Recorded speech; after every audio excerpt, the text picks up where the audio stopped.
Hello po sa inyo mga ka-Jansky, kumusta po kayo? At ngayong araw na ito ay meron na naman po tayong bagong ipapahagi sa inyo na kung saan ito po ay mga simpleng paraan para masalo pang maka-attract ng good luck niyan sa saping yaman man o pananalapi. So bago po natin simula ng mga ritual mga ka-Jansky, ay nais ko lang pong i-promote sa inyo para po sa mga gusto ng mga pampaswerte sa inyong mga negosyo, sa inyong mga trabaho, sa inyong mga career, or kung kayo po ay mahilig maglaro ng anumang uri ng sugal, meron po tayong pampaswerte dyan. Para po sa mga interesado ay mag-PM lamang po kayo sa akin. So dito po sa ating larawan, makikita nyo po ay tatlong sibuyas mga ka-Jansky. Alam nyo ba na ito po ay makakatulong sa inyo, especially po kung sa inyong mga lugar o sa inyong mga tahanan, ay ito po ay punong-puno ng mga negative energy na tila hindi na po nakakapasok ang swerte.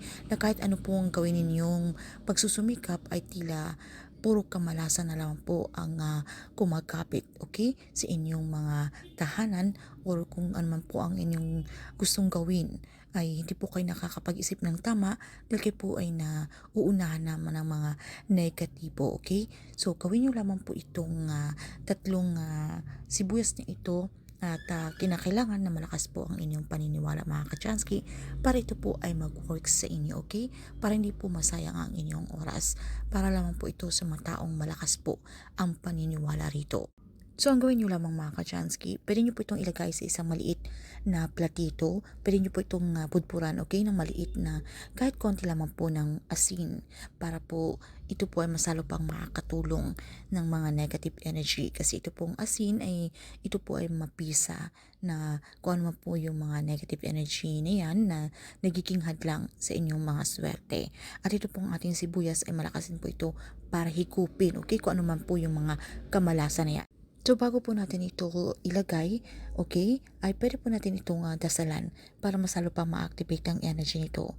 So isang ama namin at isang sumasampalataya ako kung kayo po ay katoliko. Pero kung hindi nyo naman po kabisado ang dasal na ito or kung kayo po ay iba po ang inyong relihiyon, so pwede nyo pong sambitin kahit mga personal na dasal.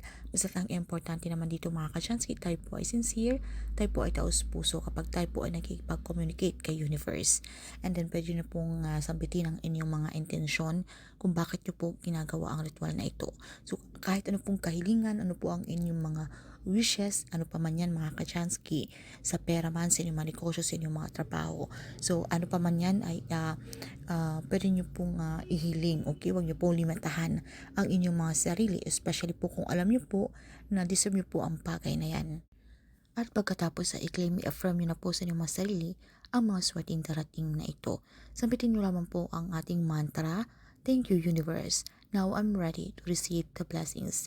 At kung sa miyembro po ng inyong mga pamilya, so meron pong may sakit, so pwede nyo po itong ilagay sa ilalim ng kanilang mga kama. Ito po ay makakatulong, okay, para mas mabilis po silang gumaling sa sakit. At kung wala naman po may sakit, ay pwede nyo po itong ipwesto, okay, sa gilid po ng inyong mga front door o ng inyong mga main door, okay, sa harapan po ng inyong mga pintuan. Wag po dun sa back door, okay? So, make sure lamang na hindi po ito magagalaw. And pwede nyo po itong ilagay din kung saan pong area ng inyong pamamahay na feeling nyo po andun po yung mga negative energy. Yung talagang mabigat po ang pakiramdam nyo, pwede nyo pong ipwesto or ilagay doon. Pwede nyo rin po itong ilagay sa inyong mga banyo, okay?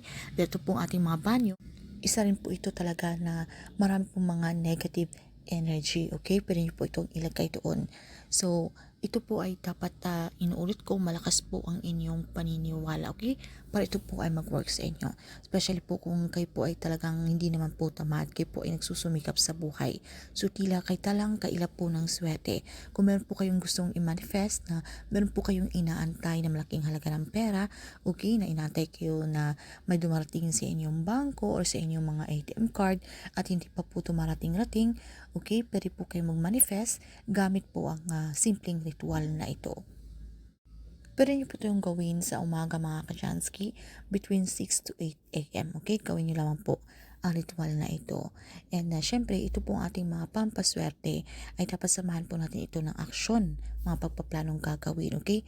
So ito po ay hindi dapat tayo mag-rely na lamang na tayo po ay umupo na lamang po sa isang tabi at mag-aantay po tayo ng grasya. So hindi po ito ganoon. So dapat sabayan po natin ito ng aksyon, pagsusumikap dahil nasa atin pa rin po ang may control at tayo pa rin po ang gumagawa ng ating kapalaran. Sa pamamagitan po ng mga pampaswerteng ito po ay makakatulong para mas lalo pang lumapit yung swerte na yan. So yan lamang po mga ka-Jansit. Maraming salamat po sa inyong walang sawang pagsuporta dito sa ating channel. Kung meron po kayong mga hindi naintindihan or meron po kayong mga comment ay pwede po kayong mag-comment doon po sa ibaba sa description box. Okay? So maraming salamat at mag-ingat po kayo sa mga scammers mga ka-Janski na ginagaya po yung ating pangalan at sila po ay nagme-message sa inyo na humihingi po ng pera dahil kayo po ang napili na mabigyan po ng pera, okay? Or sa GCash. So meron na pong scam, so mag-ingat po kayo. So hindi po saklaw ng anuman yung Janice Christian Vlog. So make it sure na ito po ay legit, alright? So ayan naman po, maraming salamat.